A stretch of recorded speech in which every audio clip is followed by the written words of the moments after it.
Welcome back. Well, foreign direct investment into Nigeria plunged by a third. Data from the National Bureau of Statistics show investment fell to $468 million in 2022 from $698 million a year earlier. FDI has collapsed about 90% from a high of $4.7 billion in 2008. Also, Nigeria ranks number 8 on the Africa Industrialization Index that was released by the Africa Development Bank group in November 2022. Well, what's the Tinubu government going to do about this? Joining me now is John Wajumogu, Special Advisor to Presidency, Industry, Trade and Investment. Great to have you on the show. Good morning. Thank you, Mr. Williams. So I guess, first of all, congratulations and order. The last time you were on this show, you wore a different hat, but now you are the Special Advisor on Industry, Trade and Investment. Congrats on that. Thank you very much. And I'm quite humbled that the President will allow me to have this responsibility to be part of the team in looking at solutions to the many challenges we face as a country.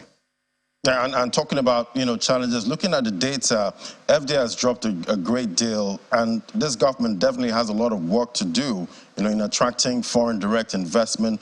What is the immediate plan to reverse this trend we've seen with FDI? What do you think we should expect in the short term?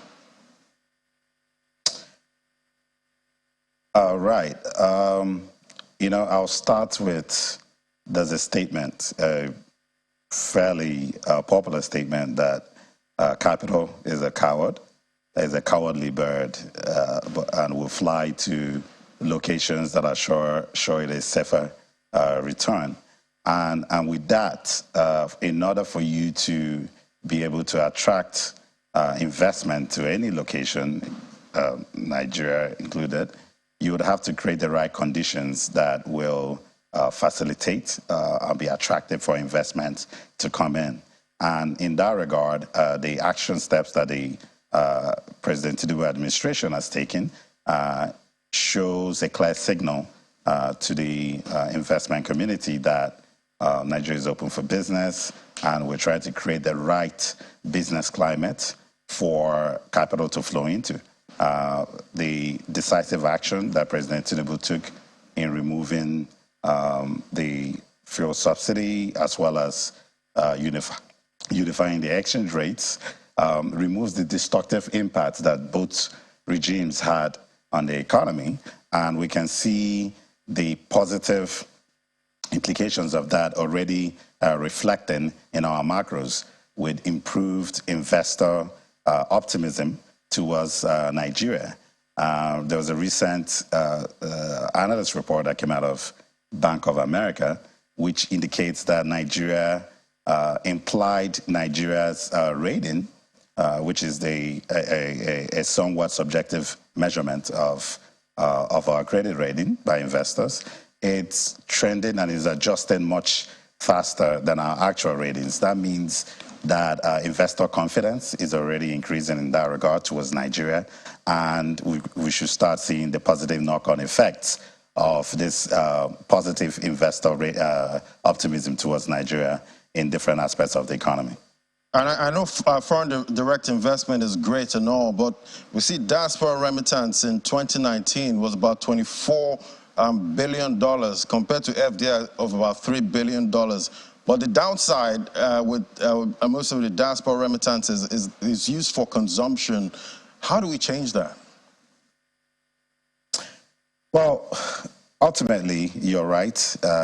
In the last couple of years, we've maintained about an average of $20 billion in diaspora remittance that's coming into the country. I mean, that's a huge source of liquidity and a source of being able to enhance the pocketbook and the purchasing capacity of your average Nigerian, because these remittances go to pay for school fees, they go to pay for healthcare, and they go to pay for other consumption needs of our population. But now the next step is to be able to triple or double X that amount, and by creating investable opportunities that some of these remittances can go into. And I think remains a huge source of liquidity for the country, and it's something that, as a group, we are looking at in trying to find investable opportunities, in designing investable opportunities for a huge source of investment flow to find opportunities to be able to generate earnings.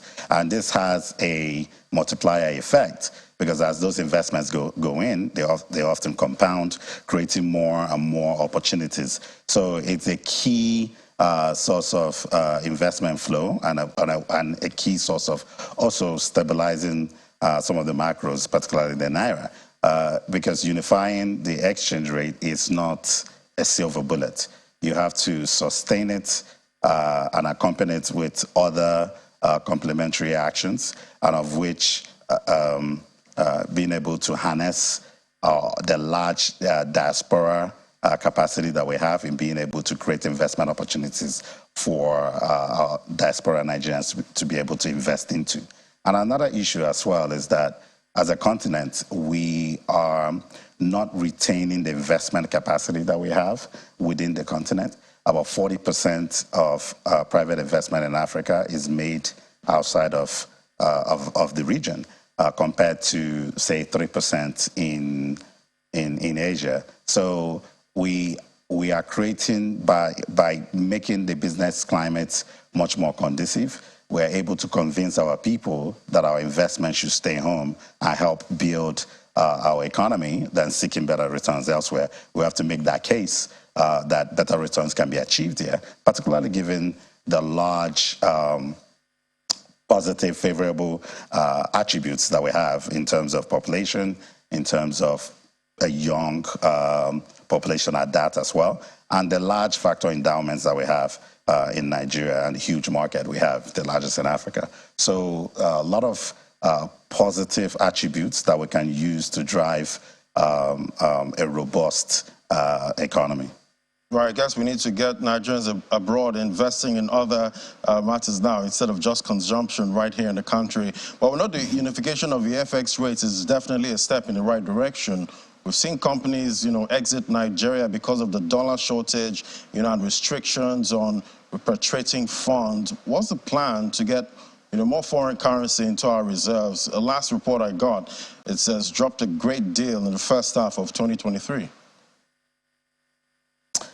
Well, this is a multifaceted and long-term process, but as a famous economist said, in the long run, we are all dead. So what can we do in the short term to be able to alleviate some of the more painful impacts of the exchange rate unification? Because we've seen costs pushing inflation increase as a result of higher production costs. Now, the efforts that have been taken in being able to address the macro issues that were caused by having multiple rates will result, at least in the short term, in higher foreign portfolio investment coming back into the economy. Those are usually pretty liquid and can move much quicker than a foreign direct investment. So we expect to see a higher inflow in that regard.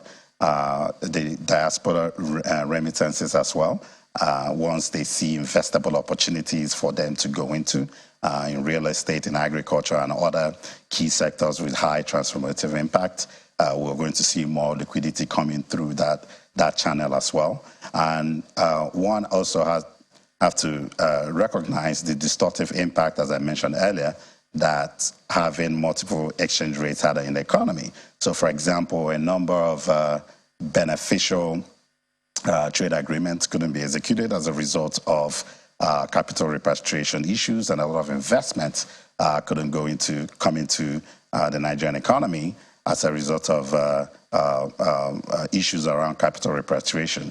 But with this no longer being an issue, you're going to see a rise in investment flow, and that will manifest in terms of new production capacity. It would manifest in increase in job creation, and would also manifest in increase in GDP. And all of that will reduce the pressure that in the short term right now that we're having from the change in exchange rates. Let's look at, industrialization now. Nigeria ranks, number 8 on the African Industrialization Index that was released by the Africa Development Bank Group. That was in November 2022. With an unemployment rate at about 33%, what can be done to achieve, Nigeria's industrialization objectives? Getting it right will definitely, create more employment for our teeming youths. Right. Nobody ever got, no country ever got rich by exporting primary products. We have to increase our share of the value distribution of the global supply chain, so we need to industrialize. And there are multiple ways that we are looking at it.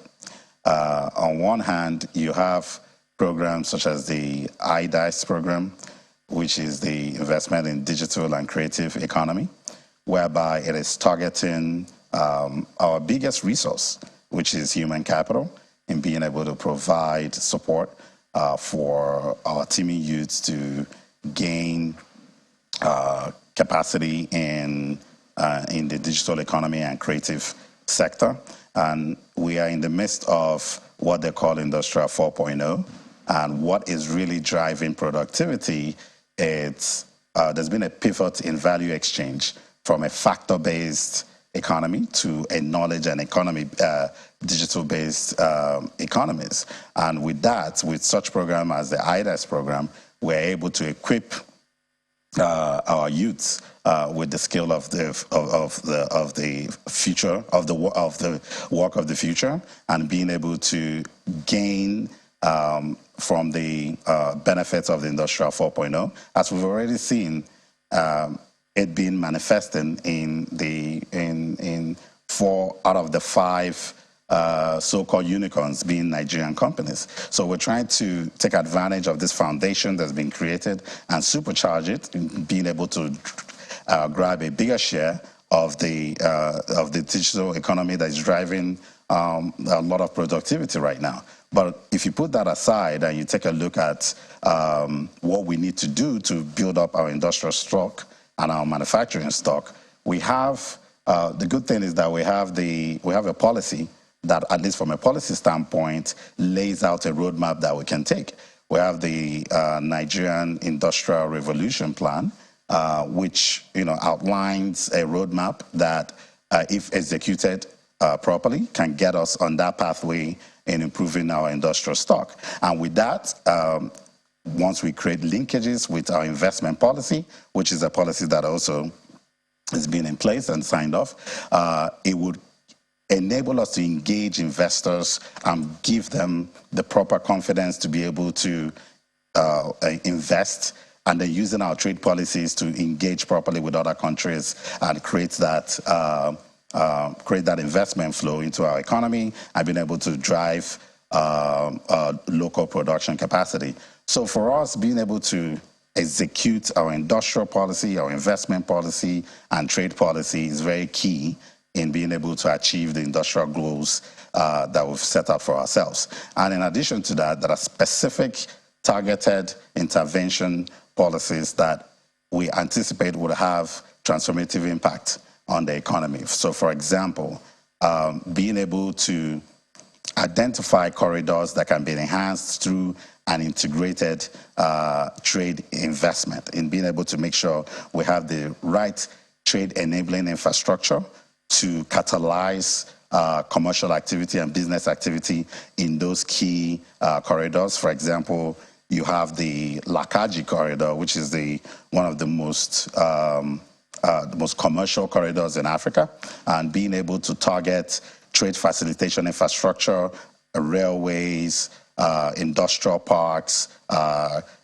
energy, so that businesses that operate within those clusters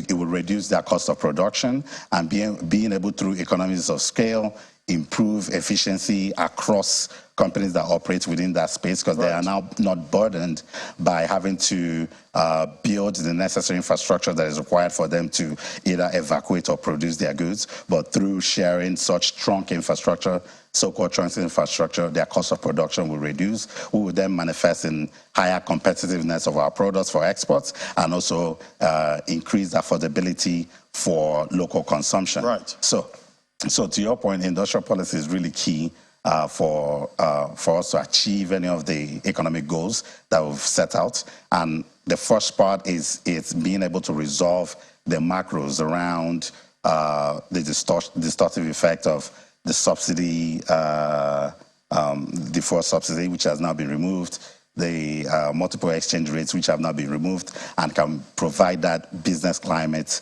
environment that would give confidence for investors to come in. Now, you have to complement that with also having things like, sanctity of contracts, a process for adjudication of claims, so that to further enhance that confidence that investors are showing by bringing their money in, and then identify targeted transformational investment vehicles through which those business climate, the potential of the business climate, the good business climate, can manifest. And you do that through providing those trunk infrastructure I mentioned earlier, trade enabling infrastructure, trade facilitation infrastructure in terms of roads, railways, and cost of energy. Now we have what it's called the decade of gas, and the implementation of that, it's designed to reduce one of the highest cost inputs and one of the major hurdles that has stalled our industrialization, which is the cost of electricity. Through harnessing our massive gas endowment, we're able to reduce costs of production by reducing the cost of electricity. And when you complement that with your ability to redistribute products across the country and also for exports, then your productive capacity is enhanced. All right, Mr. Wajumogu, so much to unpack there, and definitely we need to export more, at this time, so that we can get more, dollars into our coffers. Thank you so much, Mr. John Wajumogu, Special Advisor to the Federal Government, Industry, Trade, and Investment. It's great having your perspective, and congrats on your appointment. Thank you very much. All right, so after the break, we'll take a look at what's happening with the manufacturing, sector, with the unification of FX market. How's that industry performed in the first half of 2023? That's our next conversation. Just stay with us. This is Business Morning.